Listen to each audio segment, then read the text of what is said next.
penasaran. Dia so pirang.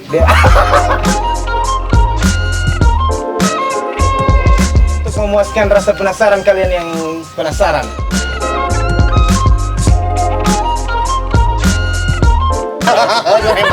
Orang tahu. Kita yang tidak tahu.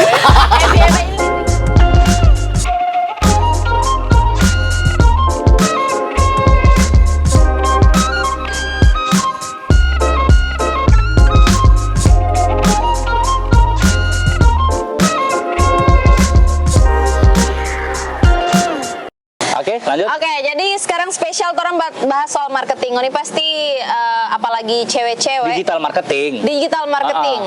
Biasanya sih cewek-cewek sih yang paling banyak ya untuk menumbuhkan imajinasi kita mau suka jual ini dapat lihat orang lagi rame-rame eyelash extension, semua belajar eyelash extension untuk berusaha.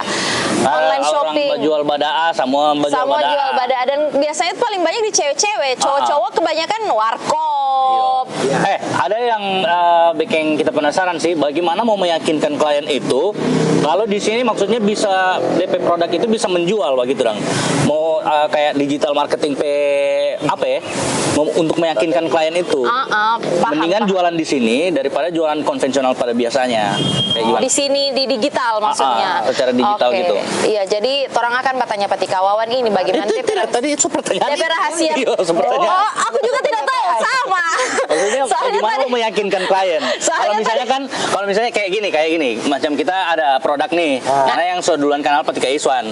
Karena coba promosikan Kak Iswan jasa digital marketing itu dang. Pak kita. Cuman kita tidak yakin. Bagaimana sih sebenarnya digital marketing itu kalau lebih friendly itu kayak kita tidak butuh admin begitu. Kalau Tika Is ini DP profesionalnya digital marketer. Oke, gimana Kak? Jadi kayak gimana? Jadi sebenarnya ini bisa untuk semua produk. Yes. Perusahaan biasa jual kosmetik apapun itu. Di digital marketing kan memang konsepnya beda dengan yang offline. Kalau offline kan misalnya kalau orang beli baju misalnya, orang datang ke tokonya, orang bisa cek sendiri kan? Ya, betul. Isi bahannya, kasih pas atau tidak. Tidak baru beli. Nah kan kalau digital marketing kan tidak. Intinya istilahnya ini orang tidak tatap muka. Nah maka untuk meyakinkan yang calon customer itu adalah orang bukan jualan barangnya, edukasinya, jualan solusinya, jualan manfaatnya. Oh iya, jadi ada yang pernah aku baca, orang kasih timbul masalah, baru orang kasih solusi. Ih, kayak Amerika banget. Iya, tapi bukan ke sana ya. Pada prinsipnya itu otak manusia itu kan seperti itu. Iya. Kadang orang manusia itu tidak sadar orang itu ada masalah. Yes. Kalau orang yang sadar dia ada masalah, aman itu berarti aman DP hidup. Sedangkan dia ada masalah, orang cari masalah. Tapi ada orang yang tidak tahu kalau dia punya masalah. Ada masalah, iya. Kalau misalnya dari sisi baju, dia tidak tahu DP masalah itu adalah misalnya DP baju terlalu ngejreng atau apa. Nah, itu orang ingatkan, ente ini ada masalah ini. Jadi kan ketika dia sadar, oh iya ternyata begini. Nah, baru kita masuk dengan solusinya. Nah, untung kalau dia sadar, kalau dia terima, kalau dia tidak terima. Nah, sebenarnya ketika kita orang mau promosikan sesuatu, digital marketing kan luas toh. Kalau misalnya di Indonesia sendiri pun dia ada dari 170 juta penduduk, itu 80-90%-nya itu pengguna internet. Yes. Kan? Dari Gorontalo sendiri itu sekitar kalau provinsi Gorontalo itu data terakhir itu ada 600 ribuan. Tapi sisa itu cuma karena tidak ada jaringan. Ya. Nah, tidak semua orang akan beli orang produk. Betul. Ya kan? Yes. Jadi ada orang-orang tertentu yang memang sesuai dengan orang produk. Jadi ketika orang jualan pun tidak semua orang tawarkan produk. Contoh misalnya kayak klik digital. Klik digital itu orang itu sadar ketika orang buka data, kita buka data, ternyata marketnya kita ini bukan di Gorontalo. Kita jualan di Gorontalo. Dan tidak memaksa. Tidak memaksa. Karena memang secara data dan sebagainya tidak masuk. Kita tidak masuk tidak bisa di Gorontalo. Jadinya kita jual ke luar. Nah, jadi ketika jualan ke orang yang memang nanti akan membutuhkan, kemudian ketika masalah itu orang hadirkan, dia masih akan terima. Yes. Beda kalau misalnya kayak orang misalnya masalah masalah kulit hitam. Oke. Ya. Tapi kalau misalnya orang pribadi, ya oke lah. Iya, oke lah ya. Apalagi laki-laki. Heeh. Nah, ketika orang menawarkan orang untuk krim pemutih, memang saya tidak bakalan ini. Iya. Karena berarti orang bukan target marketnya. Iya. Jadi tawarkan ke orang yang. Jadi berarti prinsip dasarnya kalau mau mulai bisnis harus tahu dulu targetnya Ya. mau kemana ya. Jadi bahkan sebenarnya kalau di digital marketing dan kemudian mungkin bisnis secara umum, sebenarnya kan ada yang bilang, mana kalau mau buka usaha, orang bikin produk dulu, baru kemudian cari pembeli, atau sebaliknya. Justru Target dulu. sebenarnya pembeli dulu yang harus orang lihat. Ya. Karena orang mau menyelesaikan masalah. Yes. Solusinya itu sampai produk. Jadi Ya. bukan bikin produk dulu. Misalnya contoh, kita mau bikin produk A. Baru kemudian orang cari-cari pembelinya. Oke. Itu akan susah. Gitu. Tetapi kalau orang sudah tahu siapa pembelinya, oh kayaknya dia memang butuh ini produk B. Oke. Nah, kita bikin produk B, kita tawarkan pasti terima. Misalnya kayak anak-anak sekolah ini sekarang lagi gemar launching angkatan. Oh, kita mau bikin satu IO yang khusus untuk Yes. bikin Bikin launching acara angkatan. begitu. Oke. Jadi Tapi bagaimana kalau misalnya ketemu sama orang-orang yang memang punya bisnis di bidang yang sama kayak gitu. Jadi misalnya ada yang memang sudah. wah ya Kak. Ya atau Misalnya Kayak kayak orang begini. mau menjual satu produk yang sebenarnya ini produk sudah beredar, sudah ada yang pernah. Jadi kalau misalnya kayak gini, ambil contoh di Gorontalo ya. Di Gorontalo ini sudah Warkop. punya produk A begitu dong. Warkop Jo, ada satu warkop. Orang ambil warkop juga. Misalnya di Gorontalo ini ada warkop yang memang rame. Nah, Terus ada satu orang yang kayak dia melihat ini potensi bisnis warkop di Gorontalo menjanjikan. Bagus. Kita mau suka bikin warkop lagi yang sama kayak DP. Iya, konsepnya begini, Dang. sama seperti ini. Di digital marketing bisa bikin sesuatu yang beda tidak? Maksudnya bisa menjanjikan juga ini warkop supaya bisa sama kayak warkop yang memang sebelumnya sudah ada tidak? jadi sebenarnya Konsepnya harus beda dong. ya, kan pada akhirnya kan begini. Kompetitor itu sebenarnya ini kan kompetitor. Iya, kompetitor. Jadi biasanya ada 4 pertanyaan yang harus orang jawab. Ini pernah kalau teman-teman followersnya ada pernah ini. Ini. Nah, pertanyaan pertama itu kan kalau orang tidak ada orang ke produk. Misalnya, kalau orang tidak buka warkop, ya contohnya, orang tidak buka warkop, kira-kira orang minimal orang teman lah, itu mau ke warkop mana? Ini poin pertama. Oke. Kita orang jawab dulu. Oke, dia mungkin akan ke warkop A, B, C, D. Nah, ini berarti yang orang hadirkan ini berarti nanti yang orang mau bikin sama dengan orang ke warkop. Oke. Itu yang pertama. Terjawab. Kemudian yang kedua, kira-kira kalau kita buka warkop, apa alasannya kita teman-teman ini untuk Datang Pak kita. Nah, jadi pasti orang akan temukan ya karena dia kita berteman, kita bisa ajak gampang karena pertemanan. Iya. Nah, pertanyaan ketiga adalah bagaimana dengan orang lain? Oke. Bukan orang berteman, apakah orang mau datang? Nah, ada yang ketiga, hal unik, pembeda. Ya. Kira-kira apa yang beda dari anak warkop dengan orang warkop? Yes. Cari itu. Jadi itu yang orang hadirkan. Oke. Nah, gitu. Contoh kayak misalnya kedai atau warkop lah, yang di rumah tua yang sempat ketemu. Oke. Ya kan? Nah, itu. Banyak warkop-warkop yang sudah ada, mau coffee shop dan sebagainya yang sudah duluan kayak termasuk PDT gitu. Ya. Kan sudah banyak penggemar dan sebagainya. Nah, Ana hadir, Ana buka warkop juga bukan untuk ngambil marketnya, Ya. tetapi kira-kira apa yang kurang, yang belum ada di warkop itu, Ana bikin di sini. Konsepnya itu oldies dan sebagainya. Oke. Oh, gitu. Dan Biar itu pembeda. dan itu tidak gampang juga ya karena harus menemukan satu yang beda itu justru ini. Iya. Baru mau mempertahankan juga jangan cuma karena baru buka mau dikasih kopi yang terbaik, konsep yang terbaik, AC dingin lama-lama so panas bawa suar. Macam ini Allah kepala sih. Memang sengaja kasih itu sih.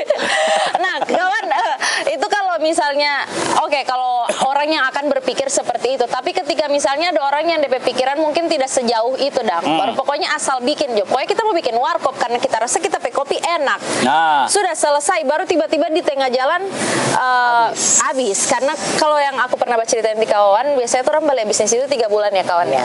Jadi bisnis itu 3 bulan, guys. Ini aku survei pribadi dan ternyata dibenarkan oleh teori dari kawan. Kalau sih rasa begitu. 3 bulan. Rata-rata itu 3 bulan mau lihat apakah dia akan lanjut atau tidak. Benar. Gitu. Nah, Ini kalau warkop ya. Nah kawan, kalau misalnya di 3 bulan itu ternyata wah sepi atau mungkin DP rame cuma di awal-awal, apa kira-kira yang harus dilakukan si pebisnis ini? Nah, jadi orang kembali lihat lagi ininya dalam 3 bulan ini kan kenapa harus 3 bulan itu? Karena orang mengumpulkan data, Iya. mengumpulkan data yang akan orang analisa.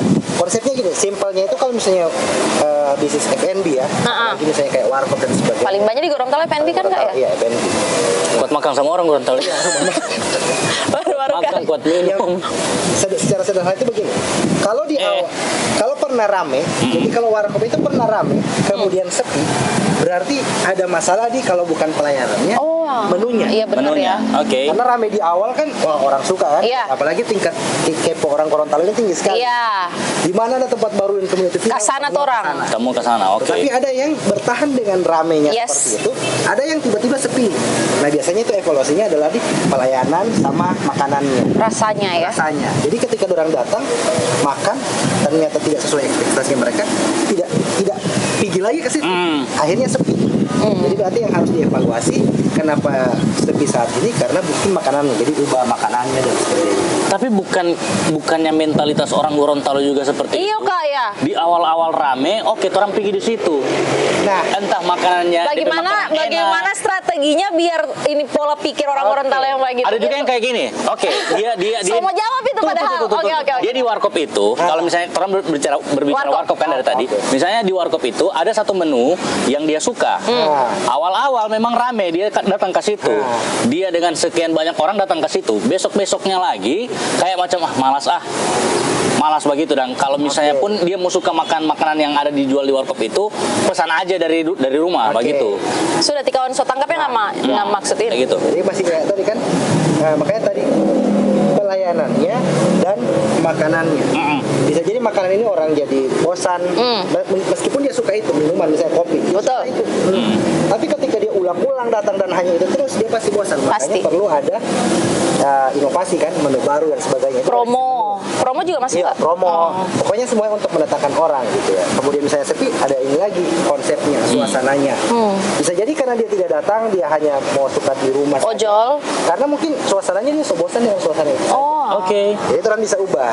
Itu alasan pertama yang bisa orang evaluasi. Nah, ada yang kedua. Dari awal buka sampai 3 bulan sunyi terus. Itu Kan ada gimana? begitu juga, kan? Iya.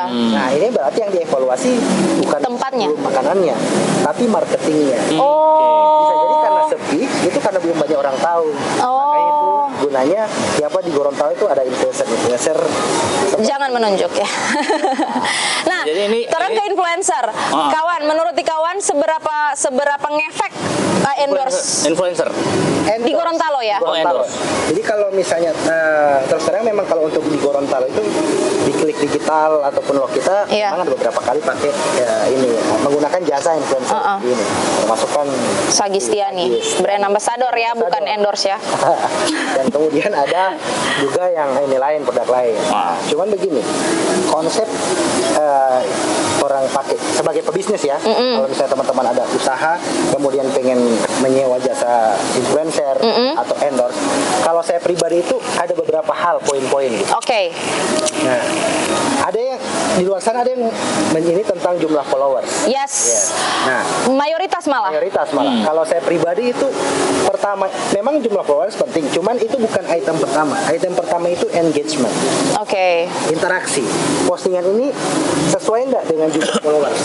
Jadi, ininya apa namanya? Ya karena followers kan bisa beli. Nah. Oke, lanjut. Jadi interaksinya ini sesuai enggak dengan followersnya? Misalnya presentasinya berapa persen? Oke. Engagement itu persen ya guys, Iya. buat yang belum tahu. Presentasi. Maksudnya gini, secara simpel itu jumlah followers misalnya 10.000, rata-rata postingannya itu yang komen atau yang like postingan atau yang nonton postingannya dia itu berapa orang? Kalau misalnya dari 10.000 ada 5.000 orang, berarti 50% Engagementnya. Nah, itu bagus sekali. Nah, kemudian ada juga kadang orang sudah terpaku dengan engagement rate. Biasanya engagement ini semakin besar followers, itu semakin kecil engagement. Betul. Semakin kecil. Betul. Soalnya aku punya lalu berapa belas begitu baru di bawah 10. apalagi kalau misalnya followers sampai jutaan itu jadi kecil. Iya. Nah, Halo, kalau orang cuma mau pakai prinsip bahwa engagement rate harus tinggi dengan orang yang followers besar, pasti orang akan tolak ini. DP engagement cuma kecil. 0,5 kecil. Ya. Tapi lihat angkanya dari 1 juta 0,5% ini berapa ribu? Iya, iya. Jadi orang yang orang lihat berarti kalau dia 1 juta Ada berapa ribu gitu yang 1%, berarti ada 10.000 orang Ya. yang lihat. Oke. Mantap. Jadi 2 hal ini yang harus orang lihat. Baru kemudian yang ketiga, kadang orang menemukan biasanya bisnis owner itu mau suka lihat ketika orang pakai jasa endorsement influencer, kita sewa dengan sekian ratus ribu, berapa yang kita mau penjualan yang Iya, selalu dihubungkan. Oke. sebenarnya teman-teman, konsep endorsement itu influencer dan sebagainya menggunakan jasa itu bukan targetnya, itu bukan penjualan, Bukan penjualan. tapi awareness, exposure. Bagaimana tuh orang punya produk Memperkenalkan. dikenal. ya. Oke. Jadi ya, jadi tujuan ngoni ba endorse itu bukan untuk meningkatkan ngoni pe doi. Penjualan, tapi orang pe barang brand itu Orang tahu. Lebih dikenal ya. otomatis penjualan jadi naik juga. Iya, itu kayak cuman DP apa kayak Ininya tampias ya. dang. Oke, dan itu Bonus. juga memang fokusnya ke orang yang jadi endorser tadi itu. Iya, lihat konsepnya gitu. Nah. Jadi jangan semua. Nah kak, ini yang sering orang Gorontalo Jakarta salah juga. Misalnya dia jual makanan atau dia misalnya jual kosmetik, tapi saking dia mau DP produk ini dikenal oleh semua circle, jadi semua influencer, biar itu influencer bukan di bagian kosmetik, dia mau endorse. Nah, jadi lagi-lagi kalau di si pemilik bisnis ini harus lihat namanya yang pertama bilang tadi marketnya. Yang nanti mau pakai orang pe produk ini siapa? Iya. Ada orang-orang yang misalnya di samping dia mau pakai orang pe produk, mungkin dia juga pengguna kosmetik. Iya. Nah itu makanya itu sah-sah saja orang bisa endorse. Tapi ada misalnya yang contoh gini, ada orang mau jual misalnya onderdil motor. Iya. Kemudian orang endorse ke influencer yang followersnya rata-rata Beauty vlogger misalnya. Beauty kan itu kan tidak masuk karena jumlah followersnya lebih besar perempuan. Iya. Siapa yang mau beli onderdil motor? Perempuan mana? Nah itu yang baru tidak cocok. Jadi Nah. percuma besar, ya, orang tahu pun tidak akan ada guna. Oke, jadi itu tidak menurut kawan itu tidak usah. Iya, jadi Tapi tunggu. syaratnya Karena kan dorang maunya kayak ya udah siapa tahu ada DP followers yang mungkin Ya. 1-2 orang yang butuh onderdil begitu. Begini. Sekali. Ada contoh, ada satu contoh yang pernah terjadi kayak Noni nggak tahu Jerings Tota Jerings tahu. Oke. Superman is Dead. Kita tahu, pas bilang tahu nggak lagi jelaskan. Pada nyetek sekali Kita tahu. Dia seorang anak band begitu dang yang mungkin DP followers itu ya orang tahu sendiri lah. Oke. Tapi dia jadi brand ambasadornya Body Shop. COVID-19. Oke. Body Shop. Iya. Maksudnya mau lihat seorang Jerings yang orang tahu sendiri DP followers itu siapa-siapa. Iya. Orang-orang yang seperti apa dan Iya. begitu. Tapi dia jadi brand ambasadornya Body Shop. Body Shop kan produk kecantikan gitu. Oke.